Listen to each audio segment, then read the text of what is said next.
Good morning, everybody. It's great. It's blinding with these lights. Great to be here again, and I can't thank everybody enough for taking their time to join us again this year. Let's hope for another great innovation day. I'm sitting here with Bruce. Many of you met Bruce last year or know Bruce anyway. He'll introduce himself in a minute as well. Before I get started, of course, I want to echo some of Carolyn's comments, which is I can't thank the administration here at Tufts enough, and Bill's office, Carolyn's office, to all the help that they provided, all the resources they provide, and all the infrastructure and related needs. None of this would happen without their incredible support, so thank you, everybody there. I also, as always, just give a shout out to my student team, because you guys drive the ship, so I feel always very, very fortunate to work with you guys. We have lots of people here from around the country, a few from around the world. We'll come back to those later in the program. I just want to thank you all for being here as well, and you hear more about some of those programs throughout the day and during your networking. So again, welcome everybody, despite the Arctic blast we're dealing with. So I'm going to start off, and then I'll let Bruce take it a little bit. We sat here a year ago, just about, and we talked about the state of the art, the state of the system, the state of the, perhaps at that point, a bit of malaise about where cell ag was because of the sort of declining investments and related issues out there. And I hope those of you who were here, you heard at least how optimistic we were despite the clouds that were kind of looming. So I thought we'd start our informal fireside chat today with just the kind of general comment to Bruce, who really has his pulse on the field through GFI. What do you see today with the field? And if you look back a year ago and see where we are today, where do you think we've evolved? The good and the bad, whatever you feel is relevant. So I'll let you take it, Bruce.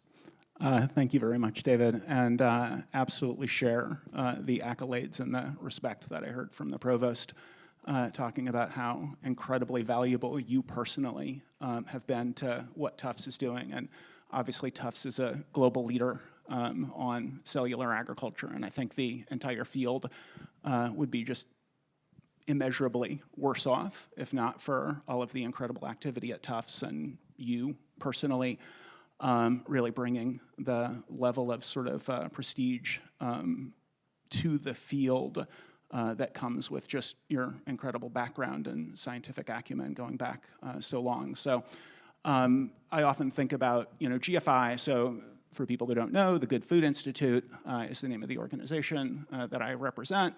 GFI has, I think, about 230 full-time people around the world. We operate in the US and then also India, Israel, Brazil, Asia Pacific out of Singapore, Europe. We're in the process of opening in Korea and Japan, and then we do some work in China through an affiliate. The plurality of GFI's team members around the world are scientists, and our number one goal is scientific ecosystem building. We think the way that you build a maximally robust scientific ecosystem is you get governments enthusiastic, governments recognizing how important what you are working on is to their goals. So here, cellular agriculture, how important that's going to be to goals that governments recognize that they have. And the number one thing we can do for scientific ecosystem is getting the scientists who governments are used to working with enthusiastic about what it is that we're doing. So I think having your name on the proposal to USDA to set up the National Institute for Cellular Agriculture, it would not have been funded if you were not enthusiastic about it. So just incredibly honored to be here and grateful to you and grateful to Tufts for seeing what we see in terms of the promise of cellular agriculture. Last year we chatted about the fact that the UN Environment Program was talking about both cellular agriculture and using plants to create the exact same experience of meat at a lower cost, seeing these ideas, which we refer to as alternative proteins, as significant and essential in the work to stop antimicrobial resistance, which a lot of scientists say is a more certain risk to humanity than climate change, to decrease pandemic risk, and to address climate change and biodiversity loss. We also saw Michael Kremer the Nobel laureate in economics, talking about how valuable plant-based and cellular agriculture could be to reaching hunger and malnutrition goals. And we saw institutions like the International Institute for Applied Systems Analysis, the Global Methane Hub, Climate Works Foundation, talking about how these interventions could be both easier and mitigate more climate change, 4 times as much climate change as a global shift to electric vehicles. So those sorts of background documents from authoritative institutions saying the science is important, that they see what we see. And then I think in 2024, what we saw, just so many hopeful examples from governments around the world recognizing that they see what we see, that they're taking these scientific observations seriously and funding a transition toward alternative proteins, plant-based and cellular agriculture, and integrating them into especially bioeconomy plans. So India, multiple steps, including integrating cellular agriculture into their bioeconomy plan, and a joint funding proposal with the National Science Foundation in the United States. Israel integrating alternative proteins into their national security plans. Brazil, both the science ministry and the agricultural ministry leaning in on these new ways of making meat. And I could go on and on and on. Every place that we exist, every place that GFI exists, we saw governments recognizing that these scientific endeavors are worth funding. And we saw more and more scientists leaning in.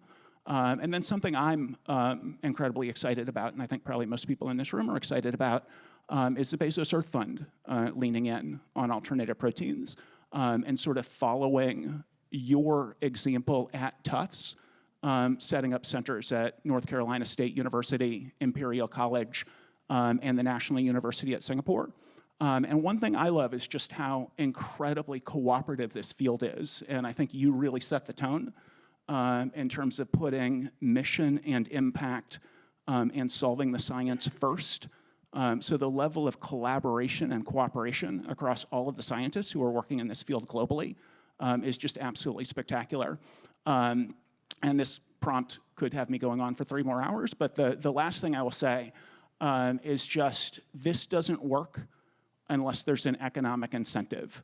And governments are recognizing that there is an economic incentive. So the Global Methane Hub and Climate Works Foundation, they released a report. They called it a Global Innovation Needs Assessment. They hired McKinsey economists to do the report.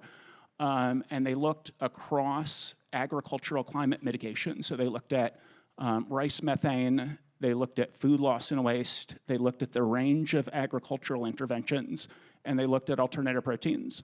And they said 98% of the economic benefits and 2/3 of the jobs are with plant-based and cellular agriculture because this is the one intervention in food that analogizes to renewable energy and electric vehicles, which is to say if you solve the science, the private sector can just take over. So this is a big part, like governments around the world are enthusiastic about dealing with antimicrobial resistance and pandemic risk and climate change and nature. But the real incentive for governments, I think, is the economic payoff that can come from leading on this.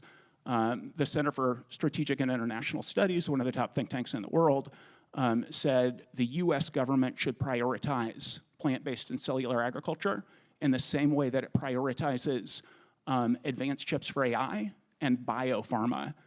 They said it's a food and water security imperative, but they also said it's an economic competitiveness imperative. And I think that's why we're seeing, the US government, I'd love to hear you chat about the work with Casa Bio, with the National Science Foundation, and the White House Office of Science and Technology Policy, but also China, also the EU, also the UK, all of these governments leaning in, both to solve really big problems, but also for the economic gains that can come from producing meat in a far more efficient way. Excuse me, fantastic, Bruce. Great start. I can add to that, but maybe before I do, I'm going to push you one more time, and that is I'm incredibly optimistic in looking at what we've been through in 2024 and now looking ahead to 2025, and I'll summarize some of those events last year. next. But it'd be good to hear from you now, looking ahead a bit. What do you see that we need to accomplish as a group here in the coming year to keep the momentum up that we've started to see in 2024? Yeah, thank you. I mean, one thing that I love about this gathering, I also find it a little bit intimidating. I'm less intimidated talking in front of people who I don't think already know everything that I'm saying. But one of the things I love about this gathering is the opportunity to chat with people about the power of one person. So I'm going to guess that everybody in this room is in some way active in cellular agriculture. And you're doing research which is cutting edge, and you probably have infectious enthusiasm for the research that you're doing that's cutting edge. You also have the capacity as one person to move thousands of units of activity by going to other conferences, going to tissue engineering conferences, going to biotech conferences, publishing in peer-reviewed journals, and being an ambassador for how incredibly impactful and important your work is. So I think the number one thing is really we should all be doing the work that we're doing, but we should also be thinking, how do we get more people like David Kaplan thinking about, yes, I can do tissue engineering, and this is incredibly valuable work.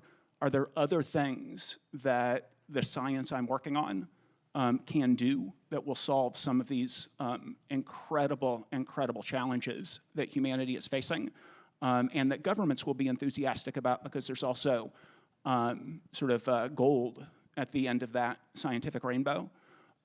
We have, in the last 25 years, meat consumption globally has gone up almost 70%.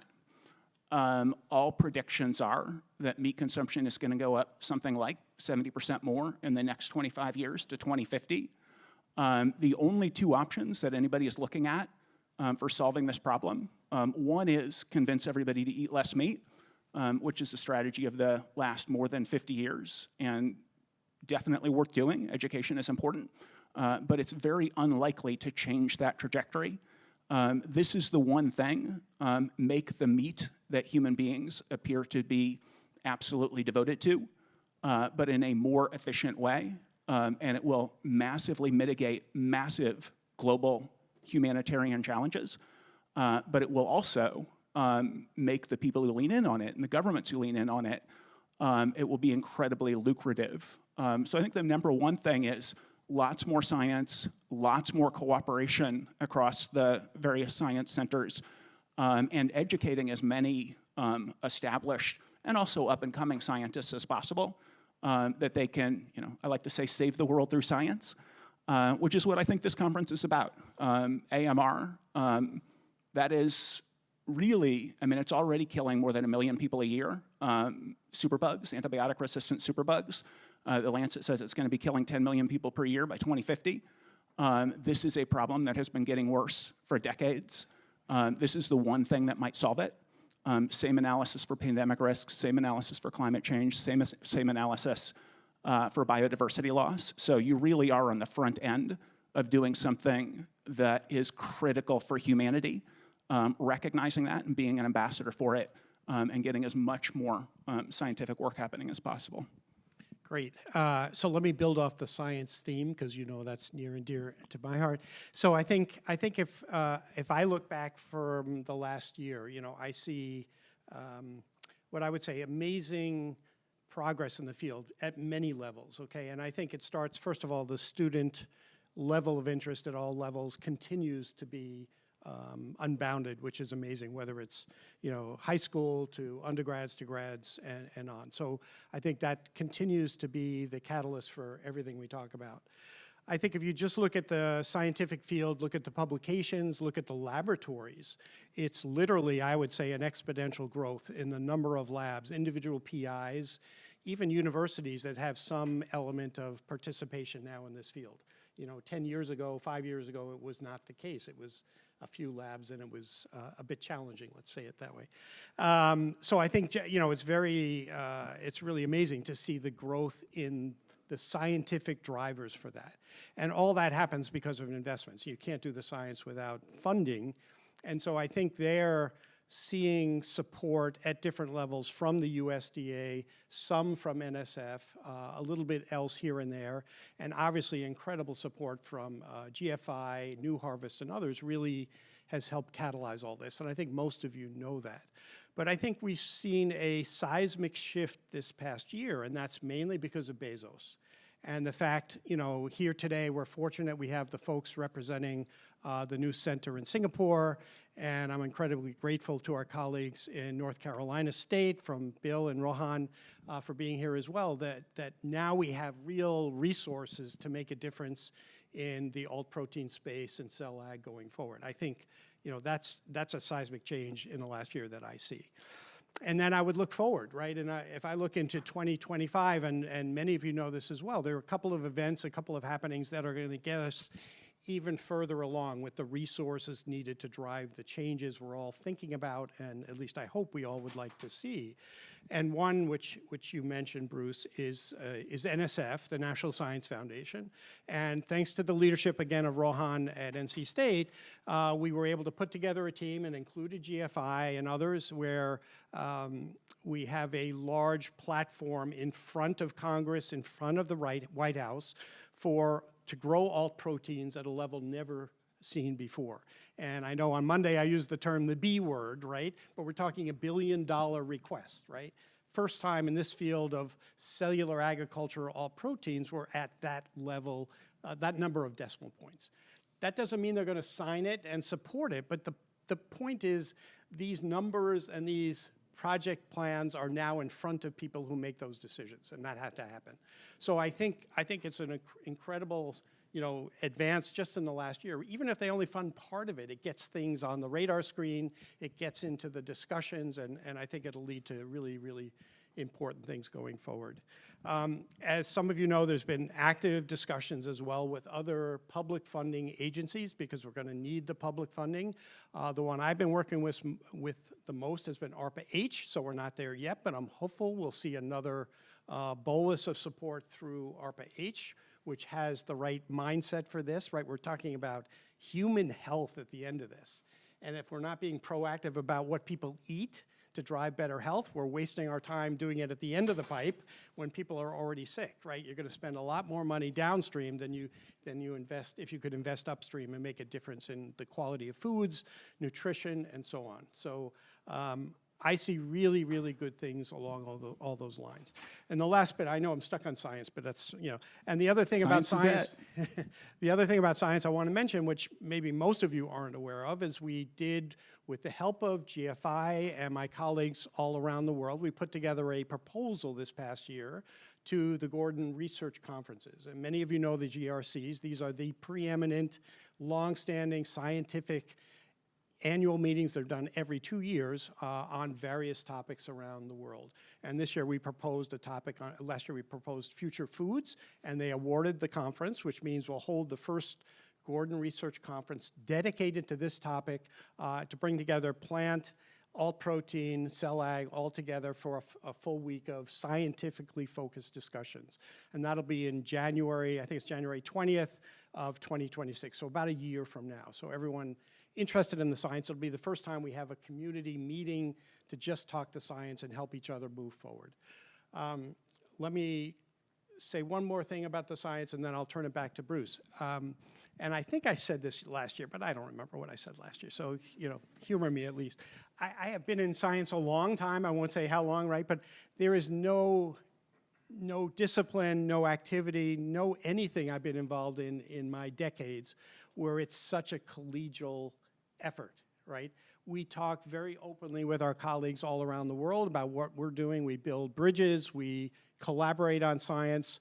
My students go visit their labs, vice versa. We always have a cohort of students from around the world in our own lab learning from us and then going back to their home institutions. So I guess it's just my point to say this is pretty unique, and I think you alluded to it, Bruce, as well. I think the stage was set by design by both GFI and New Harvest in terms of the way they funded fellowships and small programs and brought people together, and that's now propagated to the academic side, which is pretty unusual if those of you who have grown up in the academic system. So I want to continue to see that build, and I'll do everything I can to facilitate those things, and I know Bruce is as well, and I know my colleagues at the New Bezos Centers care about these things as well. So let's all keep this moving forward together. So let me stop on the science, and maybe we could talk. I just wanted to say, like, everything that David just said about the United States and the U.S. government leaning in and looking at these issues with the level of attention that you're describing. That is also true. That is also happening at the European Union level. That's also happening in the United Kingdom. That's also happening in Singapore. That's also happening in India, in Israel, in Brazil.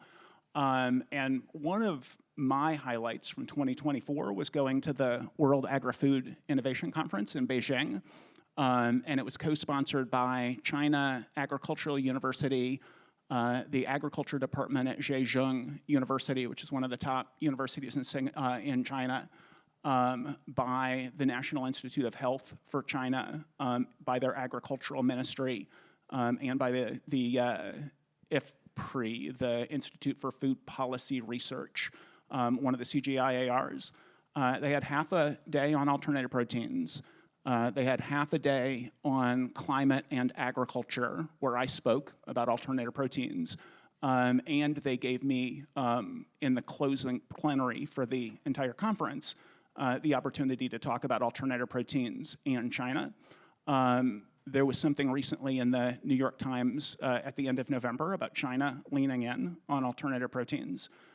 China went from being a net exporter of food to a net importer of food in 2009, and their agricultural self-sufficiency has been going backwards since then.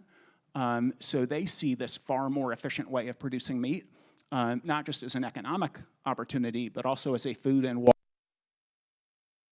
opportunity, because they and any other country on the planet.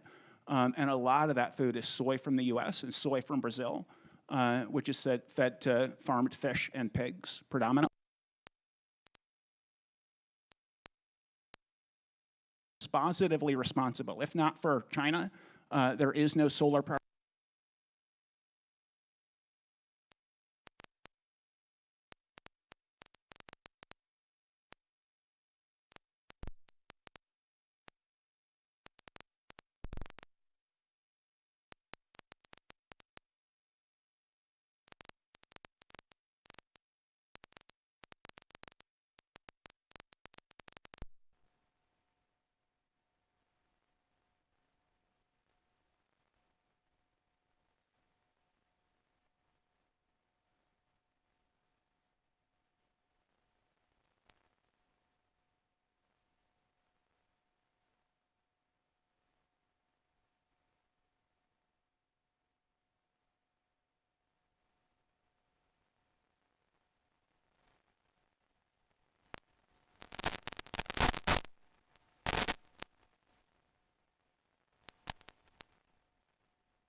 that now, because I don't think anybody has a better view or a better capacity to assess on the planet, really, than David. And he said, even more optimistic, which made me incredibly, incredibly happy and optimistic.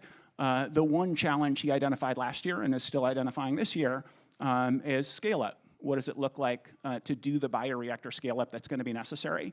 I will say I am incredibly optimistic for the reasons you just spelled out in the US and could go on at great length about all the other areas of the world, but won't. I'll spare you. But if any of those areas are of interest to you, I'm happy to chat with you at a break.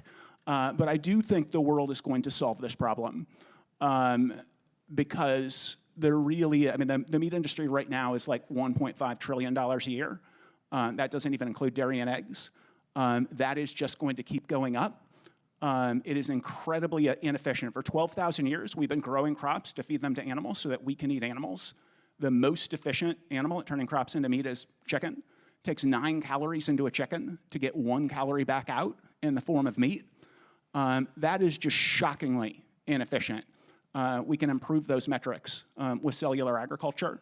It will be incredibly lucrative. And that's why ADM, Nestle, JBS, Tyson, Cargill, they are all very interested in and investing in these technologies because they find this, they're not wedded to the inefficiencies of the current production system. If they can make even higher margins shifting in this direction, they're excited about that. So I think the sort of first principles of these technologies are just incredibly encouraging. And I would love to not speak for you, well, I just did speak for you, but I would love to hear you reflect a little bit more on your optimism as well as, and maybe go in a little bit to some of the things that we discussed via email about what are the scientific things you would like to see more of at this point. Thanks, great. So I still think, reflecting on last year, that scale up remains an unmet need.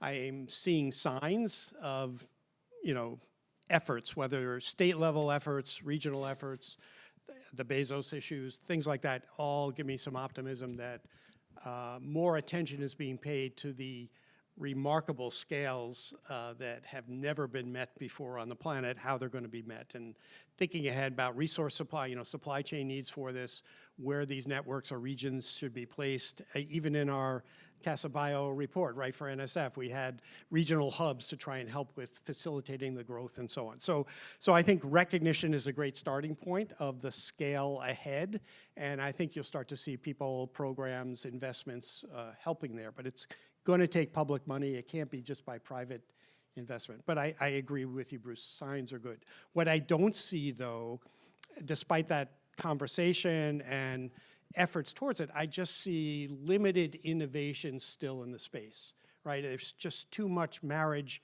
to traditional pharma, approaches to scale up with your stainless steel tanks. And I think this is a great opportunity, I'll just relay it back to the students, to rethink the entire process of how to build a system, whatever it's going to look like. It may be things we don't even know what they look like today. To take a raw material ingredient like plant waste materials or brewery waste or whatever it is, right, and grow cells to grow on there in a way that we haven't even thought about before. To do it economically, it's got to be cost competitive or consumers won't buy it, and so on. So I think scale up is getting more front and center. I just think we still need a lot of you out there and your students and others to really rethink the entire paradigm. It doesn't mean we're not going to use pharma methods, but we need more than just pharma methods.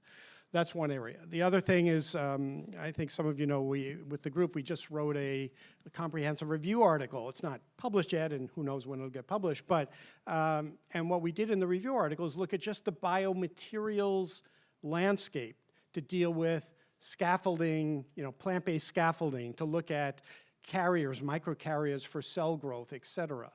And if you haven't done a look at this, it's astounding how the gap is between what we produce today for edible, food-safe carriers and what the needs are going to be as this field takes off.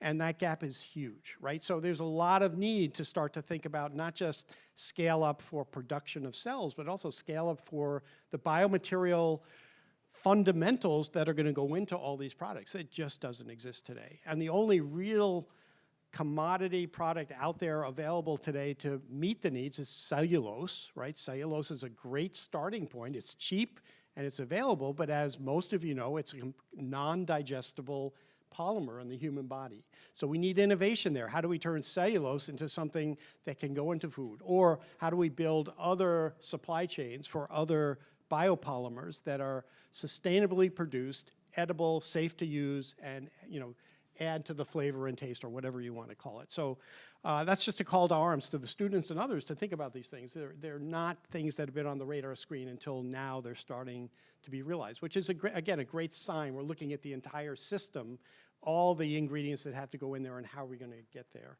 The last little bit I'll mention is I think we also have been married. Again, I should start with the positives, right? We're seeing great growth in all protein production, cell sources we've used forever, optimizing the system, reducing downstream costs, et cetera. So that's all going well. Cell growth is going well. We're finding, serum-free media, lower-cost media. So I'm very, very optimistic there. What I don't see, again, is I don't see the innovation in what I would call non-traditional cell sources as host systems to produce all proteins, or as the cells themselves. And as you know, one topic we always work on, and this goes back to Natalie's thesis, is thinking about insect cells, right?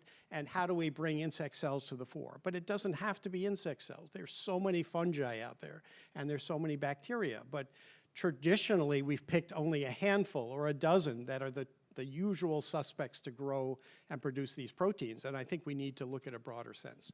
And how do we pick the right ones and so on? That's where my other comment comes in, and that's where AI and related tools are going to play a bigger and bigger role going forward.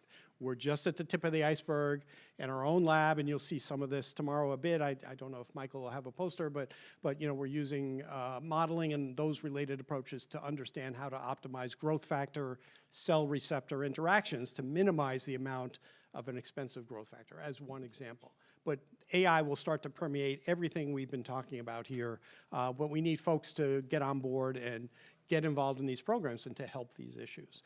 How many people at Tufts are working on cellular agriculture right now? Mira, where are you? How many at Tufts? I don't know. 90 plus. About 90 plus. And how many were 10 years ago? Oh, 10 years ago? So 90 plus now. How many 10 years ago? One. Yeah, exactly. Okay. And that is, I think it is just incredible. Like, I think the people that we have doing science and the people asking the questions like you were asking, and as you mentioned also, I think one of the absolute highlights for this year was the Bezos Art Fund funding the 3 centers. There are a couple of similar endeavors happening in Israel that are going to be announced any moment that are on a similar scale. And I think the collaboration and the identifying the questions and the challenges and then answering them is just so incredibly, incredibly encouraging. And in the book, How Solar Got Cheap, a guy named Greg Nemeth from the University of Wisconsin, he asked in 2008, he asked a bunch of people who are working on solar, what percentage of solar will we have in 2030? And the most optimistic projections had been crushed by the time he was writing the book in 2018. So 10 years later, very short trajectory, the people who were closest to the issue had their projections absolutely destroyed in less than half the time it got them to 2030. Similar story to be told about electric vehicles. It's just the sort of quintessential, I think it's called Amara's Law. Oftentimes people will be unduly optimistic in the super short term and unduly pessimistic about what can happen over a slightly longer period of time. Like until Elon Musk and China came along, nobody really expected EVs to ever be anywhere other than real hardcore environmentalists who didn't have long commutes were the only people who were going to be buying EVs anywhere in the world. 10 years ago, we were at 1/5 of 1% penetration for electric vehicles globally. Now we're at 20% penetration in less than 10 years. And that is a much steeper climb than what we're trying to accomplish with cellular agriculture. I think the amount of scientific attention to this and the degree to which governments are leaning in, just so incredibly optimistic that we can hit that S-curve that solar's on now, that EVs are on now with these technologies. So I'm gonna bring up a little bit of a different sort of topic, just to throw it out there, and maybe Bruce, you can give your comments about this. The other thing I've noticed a shift on just in the last year, and I don't know what it means yet, but I think it's very significant, is if you look at sort of the sinusoidal growth and then downturn of the industry over the last couple of years with the economics and sort of well, some people call it overpromising, some just call it challenges ahead, right? That we went through, always you want to learn from your mistakes. And I think one of the most important learning tools that came out of that sort of highs and lows was the fact that if you don't focus first on what consumers want, you are never going to be successful. And I don't think most of us thought about that. I know I didn't as a scientist. I just said, let's do good science, it'll all work, right? But in a field of growing food, I had never worked in food research before. I know Bill knows this forever, but I didn't, right? That if you don't make sure you meet something that the consumer is going to want to buy and pay for, you can do the best science in the world. It's just never going to get there. And so I look at that as a real strong learning outcome from what happened over the last few years. And now everywhere I go, and even in our own program, we start to see people saying, well, let's make sure this tastes good, right? Or has the right flavor. And if it's not cost competitive, drop it down. Don't do it, right? And again, we emphasize this a lot at your meeting on Monday and Tuesday, right? I think it was great for that reason as well. So I think that paradigm shift is hitting all of us in ways none of us ever thought about. And I think it's a really, really good message for all of us here that good science will still be done. We're not going to take away that. But if you're doing good science, to have it translate to something people will want to eat and want to buy, you've got to take that into account early on in the process. So I think that's a really strong message, along with the need for scale up and things we talked about. So I don't know, your thoughts on that or related topics would be great. Yeah, I mean, GFI's entire theory of change from foundation was basically we need products that taste the same or better and cost the same or less. There are few things that have more replicability than the science on why consumers buy and eat food. And literally 100% of it is it delicious and can I afford it? Nutrition comes third consistently. And people are, there's a small segment of people who will pay more for products they don't like as much. It's not the vast majority of people. Like the surveys that are done in the US, what are your favorite entrees? 9 of the 10 are meat. The one that's not meat is grilled cheese. The amount of fast food that people eat, what people eat in grocery stores, et cetera, and they're doing it because we are, I don't know if it's biological or psychological or what, but human beings just really love meat. And the more of it they can eat, the more of it they're going to eat. And it really is price and taste and then nutrition third. And I think that's part of the problem that plant-based meat has really had is everybody says we're the next Impossible and we're going to have a product in 8 months. Well, then you're the next Garden Burger. You're not the next Impossible. Pat Brown, one of the top scientists in the world, took 5 years to have a product and spent tens of millions of dollars to have that product. So yes, I think the brass tacks are going to have to be, can we compete on price and taste? Bill Gates calls it the green premium. And it's the reason people wrote off electric cars. So in 2013, Washington Post ran an editorial where the author, who's still at the Post, said EVs have a bad battery range. The battery range is 70 miles. There's no charging infrastructure, and they cost too much. Ergo, the government should stop incentivizing EVs. He thought, this is true now. This will always be true. That's also why experts in solar thought solar wasn't going to catch on. The International Energy Agency said circa 2011 that solar was not going to increase in its proportion through 2040.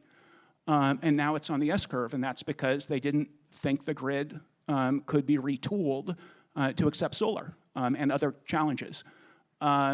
With meat, with cellular agriculture, the two brass tacks are how do we make it cost competitive, and we need to make sure that people love it. And that's going to be true on the plant-based side as well. That's the green premium. And people who are naysayers basically say that can never happen because we're not there now. I am incredibly optimistic and grateful and enthusiastic that you are also optimistic that we can get there. But those are the fundamental challenges, no question.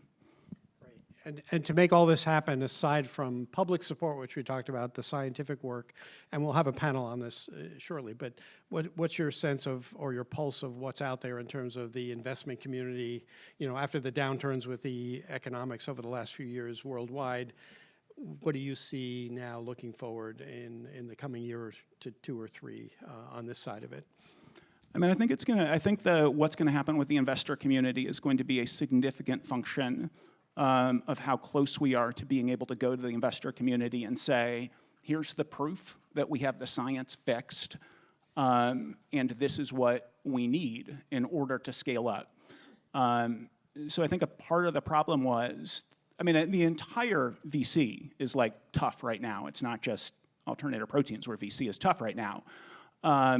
But I think, the number of plant-based companies that came along and said we're the next impossible and then didn't improve or bring down the prices of their products, I think hurt. And then I think on the cultivated meat side, there is a clear line of sight to price and taste competitiveness. And I think even the companies that have not succeeded saw that line of sight. But we do need to be in a place where we really are at or very close to scale up. I think the fact that more and more governments are recognizing that they want to be on the front end of this is going to help tremendously, because I think the companies are going to be able to go to investors and say, the government of Japan, like I was just in Japan and Korea and met with both their ag ministries and their science ministries. They're enthusiastic. Everywhere in the world, governments are enthusiastic and they're ready to help these companies. Once we have the science worked out, I think we can get the scale-up worked out. And with working up the scale-up, I think will come the investors. Great. And if we could sort of be the magician in the room, put you on the spot. Let's pretend a year from now we're sitting in the same place, Bruce, and we're doing another fireside chat, hopefully with a real fire, maybe. What do you think, where do you think the field will be with another year under the belt, and hopefully some of the things we talked about that are happening out there coming to fruition? Where's your level of sort of excitement or concern or anything in between? Yeah, I'm going to flip this back to you. I'm going to give a fairly succinct answer just because sitting here a year ago was just completely amazed by the degree to which the sort of scientific establishment had said, yes, meat consumption does have these problems. We recognize that everything we've been trying has not been working to the degree that we've been trying anything. In many cases, people just didn't think it was possible. This needs to happen. And then I think last year was the year of the Bezos Earth Fund and governments getting involved, lots more scientists. I think this is going to be another year of governments getting more involved and helping to scale up. That's what we've seen in the last year. I think that's what we're going to see in this year.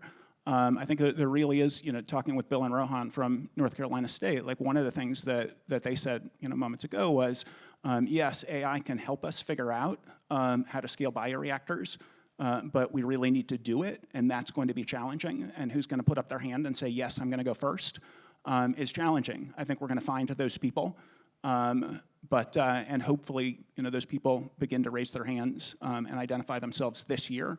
Would be my sort of optimistic hope. But I do think, absent something going very, very wrong, I agree with you that we're on the right trajectory, and I think we have the first principles for this science, such that the goal now is to make it happen as fast as possible, and to avoid any additional sort of very loud no's / hurdles that cause it to take longer than it needs to take. But I would love to hear your projection for the next year, David, as well.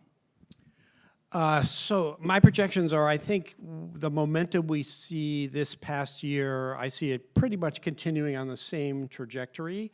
I think these new influxes of funding for the centers we've talked about, I think will really help continue to propel the science. And I'm hoping that, and I'm not a business person, right, but I'm hoping the investment climate will start to open up a bit around the world, including the US. And if that happens, I think you'll see more innovation and more of the research from the labs and the centers getting out there.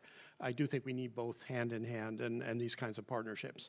I can speak locally for our own ecosystem here in Boston and with the state of Massachusetts. Just the last year, we've had just an incredible growth together of what the state has been able and willing to support for this technology, and I see that only continuing into the future. So the signs are great there, and I'd love to see that momentum happen everywhere around the country. Obviously, there's politics and other issues involved in some regions of the country, and I just think that helps us sharpen our message and also highlights what I think is a failure of all of us, which is we have not done a great job of a message to the entire range of stakeholders in this field. And there I'm talking about the farmers, the local ag extension folks, even some of the politicians. I think the messages that get out there are often the negative ones for various reasons, and that's fine, right?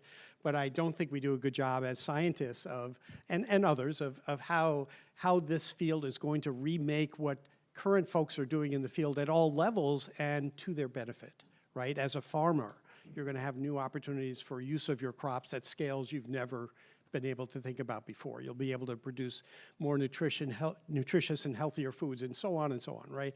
I just think that message has not been a focal point for me, for sure, and for all of us. And I think that's the onus is on all of us to make sure we start to get positive information out there, factual but positive, so that the tide is not just one way, it goes back and forth. So people can make their own decisions, but it should be based on good information. And I don't think we've had that balance yet. So. Yeah, I mean, we're coming close to time, and I just want to say in 2023, so up until 2023, there was one strong third-party validation of the importance of what we are all trying to accomplish right now. It was the UK Foreign Commonwealth and Development Office and ClimateWorks Foundation put out a global innovation needs assessment focused on plant-based and cultivated meat. And that was really the only strong third-party influential endorsement of what it is that we're working on. In 2023, we had Michael Kremer talking about it for starvation, hunger and malnutrition. We had UNEP talking about it for climate, biodiversity, antimicrobial resistance, and pandemic resistance. We had the Center for Strategic and International Studies talking about the economic opportunities. We had half a dozen new third-party validations, so 600% of the third-party validations in 1 year. That was a better year for what we're trying to accomplish than all of the years previous put together in terms of just like forward movement and saying, yes, this is a critical scientific endeavor. 2024 was even better. It wasn't as good as all of the years put together before that, but was even better. I think 2025 is going to be even better still. But none of this happens by itself. All of it requires the people in this room. And I think we should think of ourselves as similar to the early trendsetters on something like renewable energy or electric vehicles or some massive global health advance.